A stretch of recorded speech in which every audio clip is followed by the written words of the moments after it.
На повеќе места низ Македонија има зголемен водостој на реките, а некаде и одредени излевања. Сето тоа е последица на обилните врнежи од дожд во последното деноноќие. Како што информираат од Центарот за управување со кризи во Битолски регион, има излевање на реката Шемница, кај село Лера, со поплавена куќа и штали. Во општина Новаци е прекинат патот кон рудникот Брод Гнеотино, поради надојдена вода од Црна река. Во Преспански регион има излевање на реки во село Царев двор и Дрмени со поплавени куќи, а постои опасност и од излевање на голема река. Во Велес реката Вардар е на многу висок водостој со можност за излевање кај автобуската станица. Во Охридскиот регион значително е покачен водостојот на реките и има излевање на повеќе места и ризик за поплавување на поединечни стамбени објекти. Во Скопскиот регион зголемено е нивото на речните корита, но засега без излевања на водотеците од нивните корита. Од Управата за хидрометеоролошки работи информираат дека денес се очекува променливо облачно време со локални обилни врнежи. Од ЦУК апелираат до граѓаните да избегнуваат движење во близина на речни корита, мостови и поплавени површини. Во Тирана се отвори канцеларија на Македонското здружение ВМРО-ДПМН Албанија.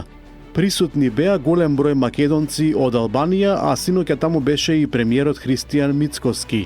Тој изрази задоволство што македонците во Албанија имаат можност слободно да работат на зачувување на својата култура, идентитет, јазик и традиција. И посочи дека таа можност ја немаат македонците во перинскиот дел од Бугарија. Во 21. век се спречени да регистрираат невладино здружение во Бугарија. Не можат да зборуваат слободно за својот македонски идентитет. Ние сме вредни, трпеливи и умни и ве уверувам дали сега или во периодот кој што следи ќе дојдеме до таа цел, посочи Мицкоски. Тој додаде дека македонската држава ќе биде столб на македонците во светот каде и да се. Инаку Мицкоски денеска во Тирана учествува на самитот на лидерите од земјите на Западен Балкан, при што истакна дека нашата земја останува решително ориентирана кон европските интеграции и регионалната соработка, како клучни столбови на нашата заедничка визија за просперитетен Западен Балкан. Солидарноста и хуманоста се позитивни работи кои се многу нужни во Македонија. Затоа и беше убаво кога деновиве бевме сведоци како клиниката за детски болести во Скопје прими донација од многу потребна медицинска опрема. Хуманитарната акција за нашите мали херои треба да е пример и за други такви чекори. На многу места се потребни донации, помош, подкрепа. Многу поединци и организации во земјава можат и треба да прават хумани гестови. Да, првично секаде каде е нужна помош треба да реагираат државните и општинските институции, но треба и граѓаните да си помагаат меѓусебно, да помагаат на заедницата. Постојат неколку хуманитарни организации кои со своите волонтери трчаат на сите страни. Има и свесни поединци кои делуваат, но тоа не е доволно. Сведоци сме на многу примери во земјава кога граѓаните масовно помагаат при големи катастрофи и дома и во странство, но што со некој овдешен случај на преживување на голема лична катастрофа?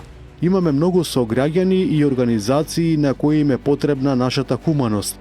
Мора многу повеќе да се свртиме кон солидарноста и да се запрашаме дали во јавноста се поприсутни хуманите луѓе или оние кои сакаат да грабнат туѓо. Македонија е држава која се вбројува меѓу земјите кои издвојуваат значителни средства за правосудството, се наведува во соопштението на ВМРО-ДПМН. Од владеачката партија посочуваат дека секоја година од државниот буџет за македонското судство се одвојуваат дури 0,39% од БДП, што е повеќе и од далеку помоќните економски европски држави како Франција, која за судството одвојува 0,20%, Германија 0,30%, Грција 0,26% од БДП. Овие податоци покажуваат дека иако Македонија е мала држава и по територија и население, сепак за правосудството издвојува значителни средства од државниот буџет. Ова значи дека нашата држава во правосудството вложува најмногу од сите, а добива најмалку. Согласно вложувањата, ние треба да имаме најнезависно и најефикасно правосудство, но наместо тоа, граѓаните гледаат бавни постапки, нерешени предмети, одложувања без основ, политички влијанија и недоверба. Судниците се претвораат во места каде што правдата се чека, но истата ретко се добива, а понекогаш таа воопшто не ни стигнува, соопштија од ВМРО ДПМН. Парламентарното мнозинство ги одби амандманите на Левица со кои ќе почнеше процедура за прогласување на планините Кожов и Огражден за национални паркови. Пратеникот од оваа партија Сашко Јанчев на комисиска седница предложи да се издвојат средства за изработка на студии за валоризација на планините Кожов и Огражден, како прв чекор кон нивно прогласување за национален парк, односно заштитено подрачје. Но, како што велат од партијата и покрај образложението јавната поддршка за заштита на овие региони, власта ги одбила амандманите.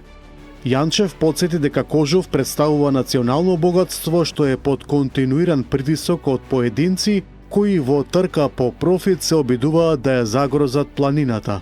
Како доказ за јасната волја на граѓаните, тој го наведе референдумот од 2017 година во општина Гевгелија, кога од излезените 69% граѓани, дури 99% гласале за заштита на Кожов. Правникот Адем Чучулј ќе биде предложен од страна на Комисијата за прашање на изборите и именувањата до Законодавниот дом за нов председател на Државната комисија за спречување корупција. Нему комисијата за селекција на кандидатите за председател на антикорупцијската комисија му додели највисоки оценки. Тој во моментов ја извршува функцијата генерален секретар на ДКСК, каде што е вработен 19 години. Пленарната седница на која треба да се гласа за оваа предлог одлука ќе се одржи на почетокот на декември. Антикорупцијската комисија ќе добие нов председател на местото на Татјана Димитровска, која поднесе оставка откако беше обвинета во случајот Адитив за оддавање службена тајна и компјутерски фалсификат. И денеска во Собраниската комисија за финансирање и буџет продолжи расправата по амандманите на предлог буџетот за 2026 година. Се разгледуваат околу 200 поднесени предлози за дополнување. Досега комисијата разгледа и не усвои дел од амандманите што се однесуваа на зголемување на платите за 30% во Министерството за надворешни работи и надворешна трговија и во конзуларно-дипломатските представништва за дополнителни пари за формирање на единствен национален информатички систем за повреди при работа, за субвенции за мали и средни предпријатија кои спроведуваат циркуларна економија, за формирање на одделение за климатски промени. Откако ќе заврши комисиската расправа, буџетот ќе оди на пленарна седница за која се очекува да почне на 9 декември. Сообраќајната некултура и понатаму царува по македонските патишта. Министерството за внатрешни работи прави контроли, но бројката на несовесни возачи се чини останува исто голема. Само во последните 4 дена полицијата напишала 2415 казни. Она што загрижува е дека 435 казни се однесуваат на возачи кои не ја почитувале пропишаната брзина на движење, а пребрзото возење е една од главните причини за многуте сообраќајни несреќи низ државата. Што да се направи за да се смират збеснатите возачи? За само овие 4 дена лишени од слобода за безобзирно возење биле 7 лица. Од приведените 6 мина возеле пијани, а едно лице за возење со голема брзина надвор од населено место. Од друга страна, 270 лица биле казнети од и управувале возило без возачка дозвола, а 16 затоа што минале на црвено светло. МВР уверува дека ќе продолжи со контролите на патиштата. Веќе 3 дена поројни дождови низ Македонија.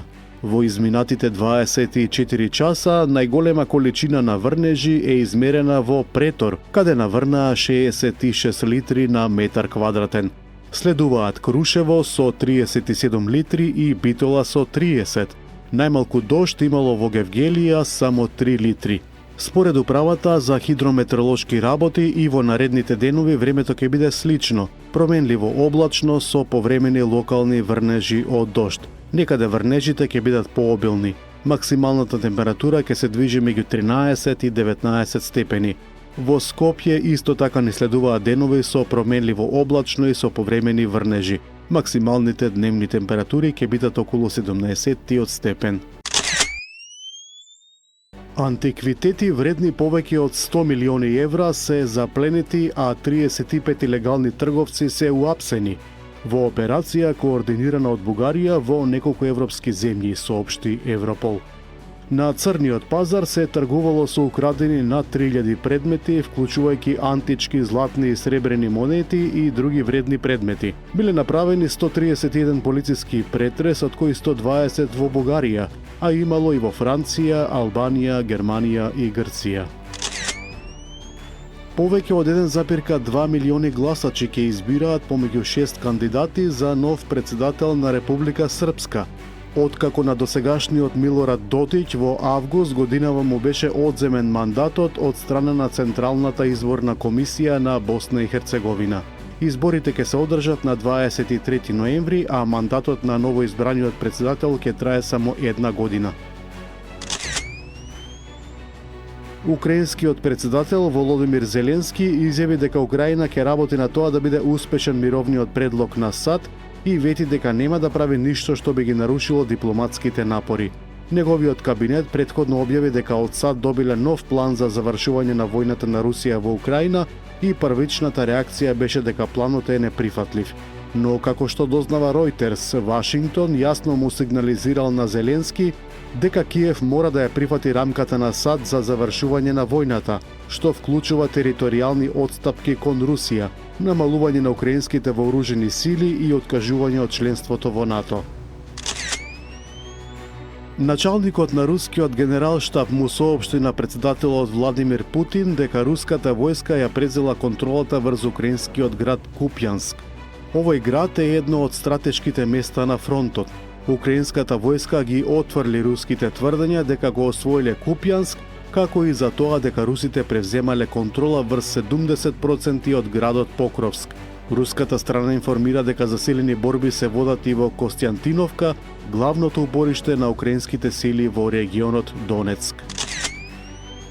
Кина повторно стана најважниот трговски партнер на Германија. Прометот во надворешната трговија со Кина во првите 9 месеци од годинава во споредба со лани се зголемил за 0,6% и изнесува 185,9 милиарди евра. Во исто време, обемот на трговијата со САД се намали за 3,9% и изнесува над 184,7 милиарди евра. Кина веќе беше најважниот трговски партнер на Германија од 2016 до 2023 година, но минатата година беше престигната од САД.